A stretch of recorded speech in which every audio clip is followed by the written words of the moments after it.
짐승 두 마리가 올라오는 내용이 오늘 13장에 기록이 되고 여러분들이 많이 들어본 666에 대한 말씀이 오늘 기록이 되어 있는 장입니다. 1절부터 10절까지 있는 말씀들은 첫 번째 바다에서 올라오는 짐승에 관한 얘기들, 그리고 11절 보면 또 다른 짐승, 이제 이것은 적그리스도를 가르쳐서 암시하는 말씀들이 11절부터 기록이 됩니다. 지금 1절부터 나오는 말씀들을 보면 바다에서 한 짐승이 나오는데 뿔이 열이요 머리가 일곱이라 그 뿔에는 열 왕관이 있고 그 머리들에는 신성모독하는 이름들이 있더라 그랬습니다. 그래서 이제 신학자들은 이 13장 1절 이하에 나오는 이 열뿔, 열왕관, 머리가 일곱인 이걸 뭘 가르치느냐, 영적으로도 해석하지만 실제로는 눈에 보이는 로마 권력을 이제 암시한다고 그렇게 얘기합니다. 로마 황제 밑에 여러 그 작은 나라들에게 다 분봉왕들을 세웠거든요. 그래서 열 왕관이 있다는 말은, 열 뿔이 있다는 말은 그 로마 황제 밑에 작은 여러 분봉왕들을 의미하는 거라고 이제 그렇게 해석을 하기도 합니다. 그러나 그 머리들에는 신성모독하는 이름들이 있더라. 그래서 사탄의 일꾼들을 이제 이야기하는 걸로 전체적으로 그렇게 봅니다. 그래서 내가 본 짐승은 표범과 비슷하고 그 발은 곰발 같고 입은 사자의 입 같은데 용이 자기 능력과 보좌와 큰 권세를 그에게 주었더라. 그래서 용은 우리가 아는 대로 이제 사탄을 상징하는 짐승이었고요. 4절에도 보면 용이 짐승에게 권세를 주므로 용에게 경배하며 짐승에게 경배하여 이르되 누가 이 짐승과 같으냐, 누가 능히 이와 더불어 싸우리요 하더라. 그래서 이제 영적인 전투가 시작이 되는데 바로 사탄의 일꾼들과 하나님의 백성들 간에, 하나님의 일꾼들 간에 영적 전투가 벌어질 것을 지금 말씀을 합니다. 자, 그런데 8절에 있는 말씀 보면 죽임을 당한 어린 양의 생명책에 창세 이후로 이름이 기록되지 못하고 이 땅에 사는 자들은 다 그 짐승에게 경배하더라 그랬습니다. 그래서 사로잡힐 자는 사로잡혀 갈 것이고 칼에 죽을 자는 마땅히 칼에 죽을 것이고, 그래서 많은 백성들이 어려운 일들을 당할 것을 말씀을 합니다. 이 사탄의 일꾼들에게 공통적으로 나타나는 특징들이 있습니다. 그게 뭐냐면 첫째는 성령을 회방하는 자들입니다. 이제 늘 얘기하지만 예수 믿는 사람들이 깨어서 기도해야 되는 이유 가운데 하나가 뭐냐면, 우리가 깨어서 기도하지 않으면 우는 사자처럼 두루다니며 삼킬 자를 찾는 사탄에게 이제 기도하지 않으면, 성령으로 무장하지 않으면 이제 우리는 밥이 됩니다. 밥이 돼요. 그래서 이제 우리 생각에는 나는 오래 믿었기 때문에, 난 성경 지식을 알기 때문에 뭐 이유가 많죠. 난 이렇게 교회 일 많이 하는데 나는 끄떡도 없다. 제가 며칠 전에도 그런 분 만났어요. 얘기 들었어요. 그랬더니 자기는 믿은 지가 오래됐기 때문에 자기는 걱정하지 말아라. 난 안 넘어진다. 그러니까 목사님 다른 사람들만 걱정하시고 나는 걱정하지 마세요, 이렇게 하더래요. 근데 내가 그 얘기를 듣는 순간에 바로 그렇게 하다 넘어지는 거거든요. 다 나는 끄떡도 없다. 다른 사람 다 넘어져도 나는 끄떡도 없다 하다가 바로 끄떡도 없다는 그 사람이 넘어지는 겁니다.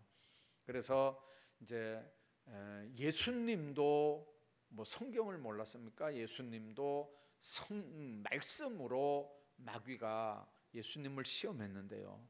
그래서 성경 우리 조금 아는 거 가지고 나는 이 지식 있으니까 절대 마귀에게 안 넘어간다. 어림도 없습니다. 어림도 없어요. 이단들이 아주 생다지기 예수 안 믿는 사람을 전도해서 이단 만들면 누가 뭐라 그러겠어요. 근데 꼭 보면요, 추수꾼들이라 그래가지고 보라, 이게 지금 누렇게 밭이 휘어졌다 이래가지고, 밭이 어디냐면 세상에 안 믿는 사람들 전도하는 전도 현장이 밭이 아니고 기성교회가 다 밭이래요. 그러니까 그 사람들 눈으로 보면 누렇게 다 익은 건가 봐요. 그래서 그냥 예수 믿는 사람들을 쿡쿡 찔러가지고 뭐 교회 불만 있는 사람, 성경 엉뚱하게 알고 있는 사람, 뭐 이런 사람들 중심으로 해서 이단들이 끌고 들어가는 거거든요. 그러니까 여러분들, 성경을 쬐고 많은 거, 오히려 그것 때문에 오히려 걸려 들어갈 수 있는 빌미가 될 수도 있어요. 제가 얘기하잖아요. 이단들하고는 될 수 있으면 얘기하지 말라고. 몰라요. 그 사람들은 최하 500 성경 구절을 암송해야 전도대로 내보내요. 몇 년 전에 제가 그 훈련하는 장소를 한번 직접 가본 적이 있어요. 이 대덕, 여기 충산교회 가다가 보면요, 대덕 면사무소 면소재지 가기 전에 한 1km, 한 500m 전에 이렇게 다리가 하나, 이렇게 오른쪽으로 산으로 올라가는 다리가 하나 있어요. 그 다리 안으로 쭉 들어가면요, 거기 그 구원파 그 훈련장이 하나 있어요. 훈련장이. 들어갔더니 이 깍두기 머리 같이 한 사람들이 보초를 딱 쓰는데 왜 들어왔냐고. 그래서 누구 만나러 왔다 그러니까 얼마나 친절하게 안내를 잘하는지요. 표정이 완전히 달라져요. 그 최고 대장 만나러 갔거든요. 안으로 들어가니까 안내를 얼마나 잘하는지. 근데 보니까 이런 홀들이요, 몇 개가 있어요. 학교 건물 안에 들어온 것 같아요. 막 이런 건물들이 막 있는데 군데군데 이렇게 뭐 10명씩 20명씩 이렇게 모여가지고 성경 공부를 하는데요, 얼마나 열심히 시키는지 몰라요.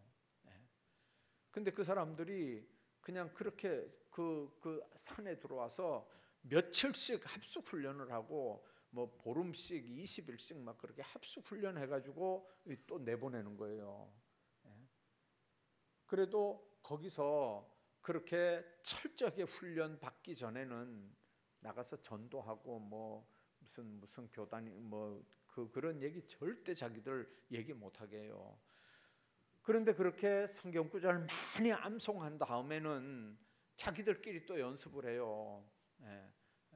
뭐 죽어봤습니까? 천국이 있는 걸 뭘 어떻게 알아요? 뭐 이렇게 하면 또 거기에 맞는 성경 구절 딱 대고요. 나는 거기 이단이라서 안 갑니다. 그러면 뭐 또 거기에 맞는 성경 구절 딱 대고요. 막 착착착착 이렇게 거기서 연습해가지고 그래서 내보내요. 근데 여러분들 성경 500구절 아나요? 모르잖아요. 그러니까 아예 그런 사람들하고는요, 얘기 안 하는 게 가장 지혜로운 거예요. 괜히 쬐고 많은 거 가지고 이제 권사입니다 이렇게 하면요, 아이고 요거 밥이구나 이렇게 생각한다니까. 이단들은요, 요거 밥이구나. 아무튼 이렇게 이제 하나님의 말씀으로 이렇게 시험도 하고 하는데, 이 악한 영의 역사, 사탄의 일꾼들은요, 성령을 회방하는 자들이에요.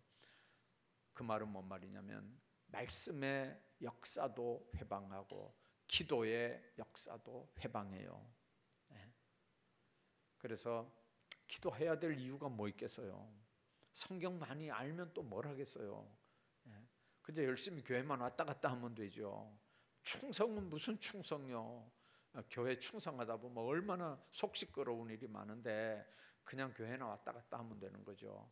자, 근데 주님이 우리에게 요구하는 건 예수 믿고 구원받아라, 그거까지만 얘기한 게 아니고요. 너희들은 가서 복음 전하고 세례받게 하고 만민으로 제자 삼으라는 거거든요. 제자 삼아라. 재생산하는 일꾼 만들어내라는 거예요. 그것 때문에 먼저 믿는 사람들이 충성하고 교사들이 또 아이들 열심히 가르치고 그 가르침 받아서 성장한 사람들이 나중에 또 청년 되면 또 아이들 또 가르치고 그렇게 하거든요. 그런데 그 사역의 주체가 누구냐? 성령 하나님이거든요. 그래서 성령 회방하면 아무것도 안 돼요. 아무것도 안 돼. 나 개인의 신앙생활도 안 되고 뿐만 아니라 성령의 역사 없이면 기도도 안 되고, 하나님 앞에 일도 못하고, 성령의 역사 없으면 나도 구원받았는지 확신도 없고, 누구를 구원시킬 수 있는 능력도 없고, 전도 성령 충만 없으면 전도 못하거든요. 그러니까 어떻게 하든지 마지막 때는 성령 못 받게 하는 거예요. 받아도 쏟게 하는 거예요. 성령 없이도 예수 잘 믿을 수 있다고 가르치는 거예요. 아주 교회가 윤리적으로, 도덕적으로, 여러분들 교회가 윤리적으로, 도덕적으로 지킬 건 지켜야 돼요. 예수 믿는 사람들이 동네 가가지고 요구도 먹으면 진짜 전도 안 되거든요. 진짜 전도 안 돼요. 우리 차량 운행하는 사람들이, 예수 믿는 사람들이 십자가 같은 거 이렇게 달고 다니잖아요. 어떤 사람들은 교회 마크도 달고 다니잖아요. 특히 이제 교회차 같은 경우는 다 여기다 무슨 교회 이렇게 써가지고 다니잖아요. 근데 신호 안 지키고 막 돌아다녀 봐요. 그러면 예수 안 믿는 사람들이요, 얼마나 욕을 하는지 모르죠. 예수쟁이들 저거. 그러니까 여러분들 예수 믿는 사람들은 참 법도 잘 지켜야 되고 윤리적이고 도덕적이어야 돼요. 그러나 윤리적이고 도덕적인 것만 가지고 신앙생활 잘한다고 하느냐? 그거하고는 다른 거예요. 신앙생활은요. 신앙생활의 주체는 윤리가 아니에요. 우리가 하나님 앞에 온전하지 못한 죄인의 상태일 때 예수님이 나를 위해서 십자가에 못 박혀 죽으시고 나를 하나님의 자녀 삼으셨어요. 내가 아직 죄인이었을 때, 내가 아직 예수 믿기도 전에 예수님은 나를 위해서 십자가에 못 박혀 죽으셨어요. 그걸 뭘로 알 수 있나요? 성경을 통해서 알 수 있죠. 그 성경은 어떻게 기록된 건가요? 성령의 감동으로 기록된 거예요. 그 기록된 성경을 우리가 읽고 들으면서 그걸 깨달을 수 있는 건 성령의 역사 없으면 또 안 돼요. 그러니까 성령 하나님이 안 계시면, 우리가 성령 충만하지 않으면 예수님 영접하는 일도, 예수님 앞에 기도하는 일도, 성령 받고 그 능력 받아서 전도하고 주의 일하는 일도 아무것도 교회 안에 성령 없이는 성립되는 게 없어요. 그럼 그 성령의 역사는 어떻게 임하느냐? 회개하고 기도할 때 응답해요. 기도 안 하는데 잠자다가 성령이 충만했다, 그런 거 본 사람 있나요? 없어요. 기도할 때 열심히 기도할 때 하나님의 성령의 역사가 이렇게 임했던 게 사도행전에 나타나는 성령 임재의 역사들이거든요. 그러니까 여러분들 우리가 아셔야 되는 게, 기도 안 하고 성령 충만함을 받는다는 거는요, 이거는 다시 얘기하면 기도도 안 했는데 기도 안 하고도 성령 충만함을 받을 수 있을 것 같은 그런 확신은 절대 가지면 안 돼요. 그런 지식 때문에 망하는 거예요. 기도 안 하면 성령 받는다고 생각하면 안 돼요. 우리 속에 모든 죄악들이 쏟아져 나가고 비워지는데, 이 비워지는 역사가 누구 역사냐면 성령의 회개의 역사예요. 성령은 회개의 영이잖아요. 그러니까 쏟아내야 은혜가 채워지는 거거든요. 그러니까 성령께서 역사하지 않으면 이 일들이 안 일어나는 거예요. 그래서 사탄의 일꾼들은 성령 해방하는 자들이고요, 우상 숭배하는 자들이고요, 육체를 신뢰하는 자들이에요. 여러분들 연세 많은 분들 이렇게 옆에 분들 한번 이렇게 보세요. 연세 많은 분들 이렇게 보시면 이제 자기 몸뚱아리 하나도 사실은 못 감당 하거든요. 나이가 자꾸 들어가면, 특히 이렇게 무더운 날 같으면은요, 예, 어때요? 내 몸뚱아리 하나도 못 감당하는 거예요. 내 몸뚱아리 하나도. 그런데 육체를 신뢰하는 삶, 자기 육신이 대단한 줄 아는 삶, 여러분들 이게 얼마나 착각이고 망각인지 몰라요. 건강해봐야 우리가 얼마나 건강할까요? 얼마 전에 제가 그런 얘기 한번 했잖아요. 목사님들, 성서신학원 원장님들이 모였어요. 다 이제 저 또래, 이렇게 뭐 저보다 한두 살 더 먹은 사람도 있고 한두 살 적은 사람도 있고, 이제 이런 사람들이 몇 명 모여서 이제 이야기하는데 그런 얘기를 해요. 이제 우리가 앞으로 이런 모임을 몇 번이나 더 가질 수 있겠나. 그전에는 목사님들이 이제 예를 들어서 무슨 해외여행을 간다 그러면 하루에 몇 시간을 걸어도 뭘 좀 보자, 많이 보는 거에 초점을 두고, 어차피 구경하러 간 거니까요, 새벽에 일찍 일어나서 늦게 들어오더라도 좀 보자 이렇게 하고 그냥 보는 거에 초점을 맞춰서 다녔어요. 근데 이제 나이가 많으면 목사님들이 그런데, 야, 돌아다니지 말고 좀 한 군데 좀 있자, 한 군데. 다 해 아래 새 것이 없어. 다 그게 그거요. 그러니까 한 군데 보따리 풀어놓고 좀 푹 좀 쉬다 가자. 그 이제 나이 많은 사람들이거든요. 그 젊은 목사님들은 또 나이 많은 목사님들하고 이제 안 섞이려고 그래요. 자기들은 지금 좀 돌아다니면서 많이 봐야 되는데, 나이 많은 목사님들은 야, 좀 가만히 좀 쉬자 자꾸 이렇게 하니까, 나이 많은 목사님들하고 안 다닌다 그래요. 여러분들, 그 목사님들 세계에서도 이렇게 보니까요, 나이 들면 방법이 없어요. 방법이 없어요.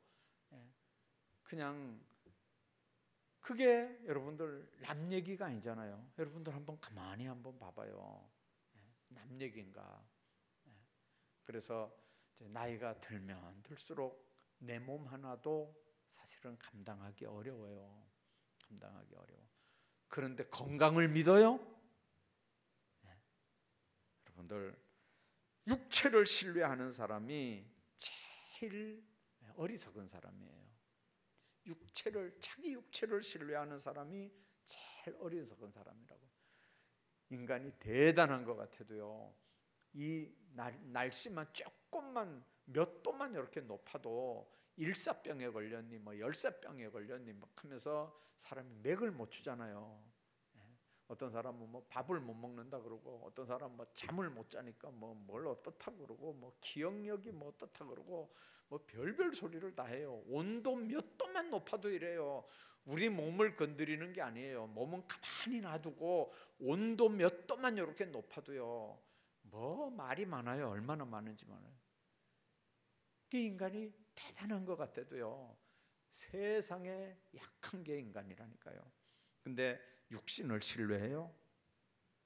그래서 주님 안에서 이 마지막 때가 되면 용에게 권세를 받아서 많은 사람들을 미혹하게 할 뿐만 아니라 신앙생활 제대로 못하게 하고, 또 유혹해서 이렇게 넘어뜨리고 하는 이런 모든 어려운 일들이 이제 1절부터 지금 계속 나오고요. 그 다음에 11절부터 보니까 내가 봄에 또 다른 짐승이 땅에서 올라오는데 양같이, 어린 양같이 두 뿔이 있고 용처럼 말을 하더라 그랬습니다. 요거 이제 아까 얘기한 것처럼 요게 이제 적그리스도입니다. 어린 양 같으니까 예수님인데, 요게 예수님 모양을 하고 나타난 뿔이 있는 이제 적그리스도인데요. 두 뿔이 있고 용처럼 말을 하더라 그랬습니다. 자, 앞에 용이 짐승들에게 권세를 줘서 그 짐승들이 나가서 이제 싸우는 게 있었다 그랬잖아요. 자, 그런 것처럼 오늘 여기 11절 이하에도 보면 어린 양같이 두 뿔이 있고 용처럼 말을 하는데 그가 먼저 나온 짐승의 모든 권세를 그 앞에서 행하고 땅과 땅에 사는 자들을 처음 짐승에 경배하게 하니 곧 죽게 되었던 상처가 나은지라 큰 이적을 행하더라 그랬어요. 적그리스도는요, 할 수만 있으면 모든 기사 이적들을 행합니다. 많은 사람들이 말씀 중심의 신앙이 아니고요, 뭐가 보인다, 봤다, 뭐 병 고쳤다, 뭐 이런 쪽으로 신앙이 기울어지기 시작하면요, 나중에 한도 끝도 없어요. 그래서 여러분들 그런 쪽으로만 추구해 가는 사람들은 신앙생활 이 교회 안에서 못해요. 보따리 싸가지고 기도원으로만 다니는 사람들이 있어요. 기도원으로만. 그게 왜 그러냐면 될 수 있으면 여러분들 병 고쳤다, 뭐 능력 행했다, 뭐 기적을 봤다, 뭐 이런 게 예수님 안에서만 나타나는 게 아니에요. 귀신의 역사, 마귀의 역사, 사탄의 역사도 얼마든지 나타나고요. 더더군다나 적그리스도는 아주 그런 권세를 받아가지고 될 수 있으면 수많은 택한 자라도 이렇게 미혹해서 예수 믿는 사람도 미혹시켜가지고 이렇게 지옥 끌고 가려고 하는 그런 역사들이 이렇게 있는 것을 11절부터 말씀합니다. 이적을 행하는데 어떤 이적을 행하냐면 심지어 사람들 앞에 불이 하늘로부터 땅에 내려오게 하고요, 그리고 뭐 병 고치고 뭐 짐승이 우상에게 생기를 주어서 짐승의 우상으로 말하게 하고 짐승의 우상에게 경배하지 아니하는 자는 몇이든지 다 죽이는 이런 끔찍한 일들이 일어나는 것을 말씀합니다. 자, 그리고 오른손에나 이마에 표 받게 하고 누구든지 표 가진 자 외에는 매매를 못하게 하더라. 물건을 살라고 하면요, 지금은 신용카드 이제 쓰죠.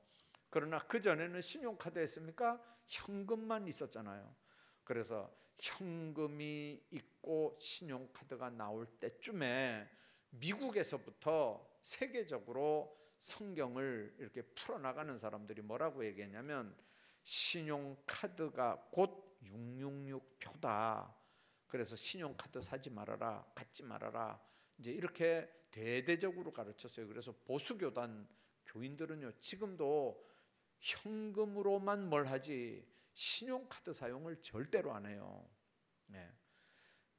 그 우상, 그러니까 짐승의 표 666은요, 이렇게 이제 어떤 사람들은 바코드다 뭐 이렇게 얘기를 해요. 상표.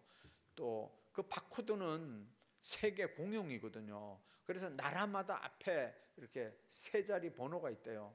뭐 미국은 011이고 뭐 한국은 뭐 얼마라 그러던가요? 뭐 한국은 또 뭐 번호가 이렇게 나라마다 다 있대요. 그래서 우리나라는 뭐 880이래요. 우리나라 880이고 미국은 110이고 뭐 이렇게 나라마다 번호가 있고, 이제 그 번호로 이렇게 코드가 이렇게 바코드 이런 거 보셨죠? 이제 그거는 우리 그냥 눈으로 봐가지고 우리가 모르잖아요. 그런데 여러분들 그 바코드가 나중에는 매매 수단이 되고 신분의 확인이 되고, 나중에 이제 그 바코드가 마그네틱 그 테이프로 바뀌고, 그 다음에 마이크로 칩으로 바뀌고, 나중에는 뭘로 바뀌냐면요, 마이크로 폰터로 바뀌는 거예요.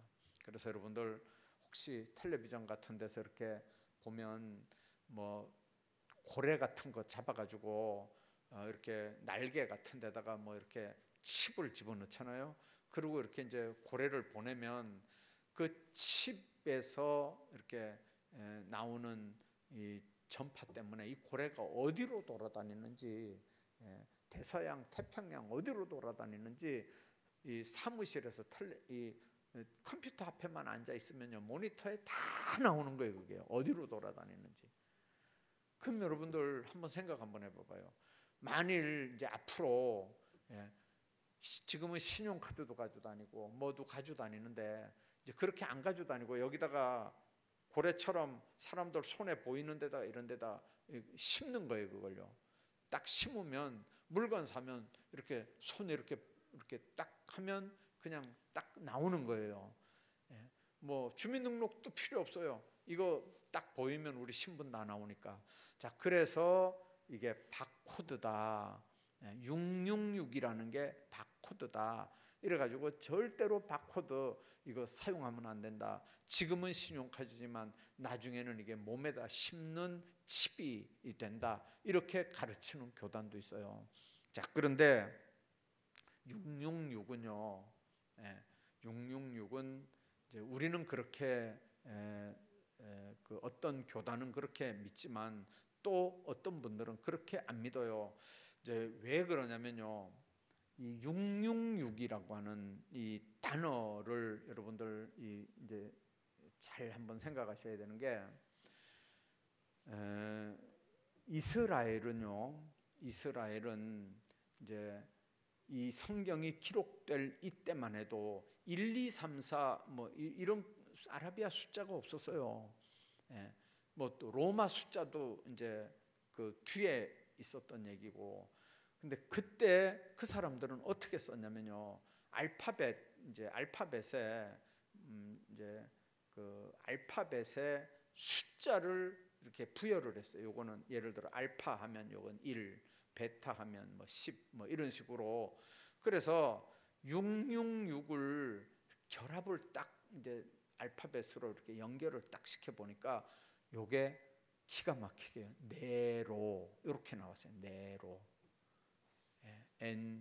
N-E-R-O 뭐 이런 식으로. 그래서 666을 딱 해보니까 네로예요. 네로. 그래서 아하, 로마 시대 때 기독교인을 박해하는 네로가 요게 666 적그리스도구나. 그때는 다 666을 네로인 줄 알았어요. 그 다음에 2차 대전, 1, 2차 대전 때는 요 666이 뭔 줄 알았냐면요. 나치, 이 독일 병정들, 요 사람들이 나치가 바로 666인 줄 알았어요. 그 다음에 우리나라 같은 경우는요. 김일성이가 666이라고 그랬어요. 김일성이가 666. 근데 이제 요즘에는 이게 뭐 바코트냐 칩이냐 뭐 IC요 회로냐 뭐 이제 이렇게까지 얘기해요. 그러니까 시대마다 적응하고 적용하는 방법들이 달라요. 그러나 분명한 건 여기 뭐라고 되어 있냐면요. 이 오른손이나 이마에 표를 받게 한다 그랬어요. 누구든지 이 표를 가진 자 외에는 매매를 못하게 한다 그랬어요. 이 표는 짐승의 이름이나 그 이름의 수라고 그랬어요. 지혜가 여기 있으니 총명한 자는 그 짐승의 수를 세어보라. 그것은 사람의 수니 그의 수는 666이라. 이래서 666이라는 말이 이제 여기 나오는 거죠. 자, 아무튼 말세의 신앙은 타협을 철저하게 배제하는 악한 것들, 우상 숭배하는 것들, 또 이 짐승의 수, 짐승의 세계는 서로 물고 뜯고 마침내 다 멸망당하는 거거든요. 이 악한 세력들의 역사들, 이런 것들과 절대로 타협을 철저하게 배제하는 신앙생활을 마지막에 할 것을 우리에게 요구하는 거고요. 핍박을 기꺼이 감수할 것을 또 요구하는 거예요. 그래서 제한된 육신을 입고 살다가 신앙생활하면서 당하는 여러 가지 어려움이 있지만 그 어려움들을 조금만 몇 년만 참으면 영원한 나라를 상금으로 받는다는 게, 영원한 천국을 기업으로 받는다는 게 요한계시록의 그 반모섬에서 요한이 받은 핵심이니까 어떻게 하든지 주의 뜻을 잘 분별해서 우리가 하나님 앞에 신앙생활해야 되겠다는 게 오늘 13장 두 마리 용과 666을 통해서 우리에게 주시는 교훈들입니다. 오늘 여러분들 이 말씀들 기억하면서 꼭 그게 무슨 바코드냐 칩이냐 그거보다 더 중요한 게 있습니다. 더 중요한 게 뭐냐면 성령 없이도 신앙생활할 수 있다고 생각하는 사고방식이 이게 칩보다 더 무서운 거예요. 하나님 없어도 얼마든지 난 잘 살 수 있다. 자기 육신을 신뢰하는 거 이게 칩보다 더 무서운 거예요. 하나님 앞에 몇백 년, 몇천 년 살 것 같이 철저하게 이 땅에 소망을 두고 이 땅에 계획을 세우고 사는 그 사고방식이 칩보다 더 무서운 거예요. 그래서 정말 하나님의 말씀 중심으로 온전하게 사는 하나님의 백성들로 세상 살아가시기를 주의 이름으로 축복합니다. 기도하겠습니다.